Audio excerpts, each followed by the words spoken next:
একসময় নিয়ম করে কলকাতা ফিল্ম ফেস্টিভ্যালের উদ্বোধনে উপস্থিত থাকতেন বলিউড অভিনেতা শাহরুখ খান। তবে গত বেশ কয়েক বছর ধরে ফিল্ম ফেস্টিভ্যালে দেখা যায়নি অভিনেতাকে। 6 নভেম্বর থেকে শুরু হচ্ছে 31তম কলকাতা আন্তর্জাতিক চলচ্চিত্র উৎসব। দেখা কি যাবে শাহরুখকে?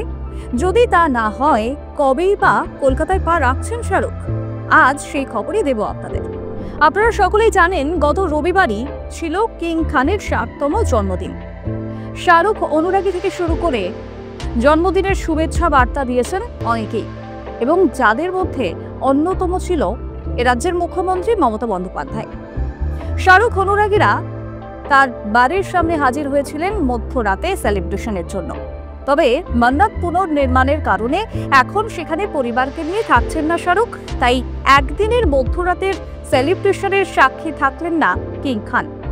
তিনি বর্তমানে রয়েছেন আলিবাগে। সেখানেই ঘনিষ্ঠ কিছু বন্ধুদের সঙ্গে জন্মদিন সেলিব্রেট করেন কিং খান। তবে শাহরুখকে শুভেচ্ছা জানিয়েছেন যারা, ওই যে বললাম, তাদের মধ্যে অন্যতম রাজ্যের মুখ্যমন্ত্রী মমতা বন্দ্যোপাধ্যায়। রাত 12টার ঠিক 1 মিনিট আগে এক্স হ্যান্ডেলে একটি পোস্ট করেন মুখ্যমন্ত্রী এবং তিনি লেখেন, আমার ভাই শাহরুখ খানের জন্মদিন। ভারতীয় চলচ্চিত্রে তোমার অবদান অপরিসীম।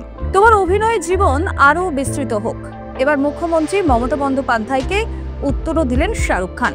অভিনেতা লেখেন, মমতা দিদি, আমাকে শুভেচ্ছা পাঠানোর জন্য অনেক ধন্যবাদ। আপনাকে অনেক শুভেচ্ছা। আমি খুব তাড়াতাড়ি কলকাতায় যাব। শাহরুখের জন্মদিন হোক বা শুটিং ফ্লোরের দুর্ঘটনা, সব ক্ষেত্রেই মুখ্যমন্ত্রী তার কথা ভেবেছেন। এর আগেও কিং ছবির শুটিং চলাকালীন গুরুতর জখম হয়েছিলেন শাহরুখ। বাদশার অসুস্থতার খবরে উদ্বিগ্ন হয়েছিলেন মুখ্যমন্ত্রী মমতা বন্দ্যোপাধ্যায় এবং এক্স হ্যান্ডেলে তার উদ্দেশ্যে লিখেছিলেন, ভাই শাহরুখের স্বাস্থ্যের জন্য আমি চিন্তিত।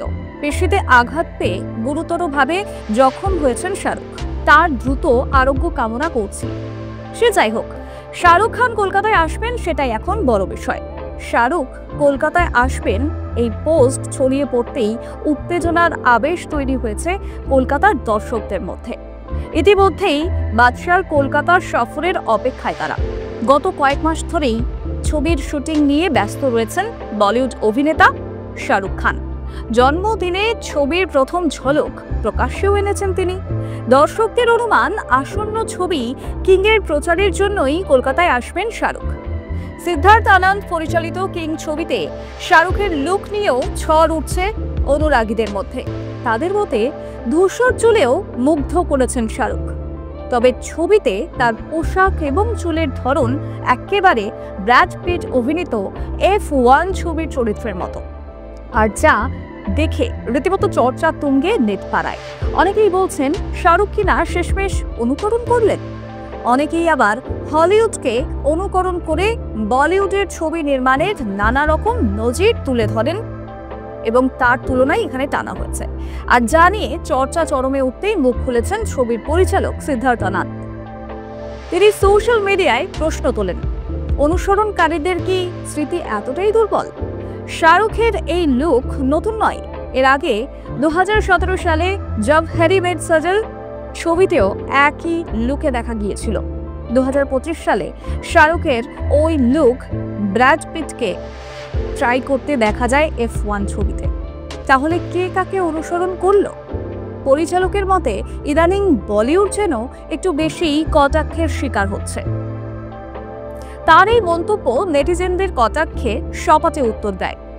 শাহরুখ নন, বরং ব্র্যাড পিটই কিং খানকে যে নকল করেছেন এটাই বললেন পরিচালক।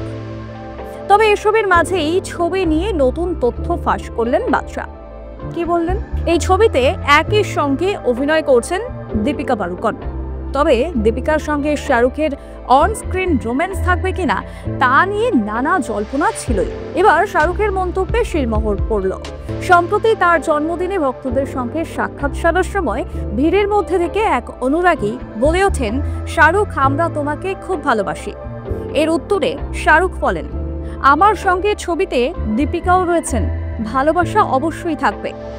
আর এখান থেকেই স্পষ্ট হচ্ছে দীপিকার সঙ্গে এই ছবিতে শাহরুখকে রোমান্টিক অবতারে দেখা যাবে। তবে শাহরুখ কবে কলকাতায় আসে সেটাই এখন বড় বিষয়।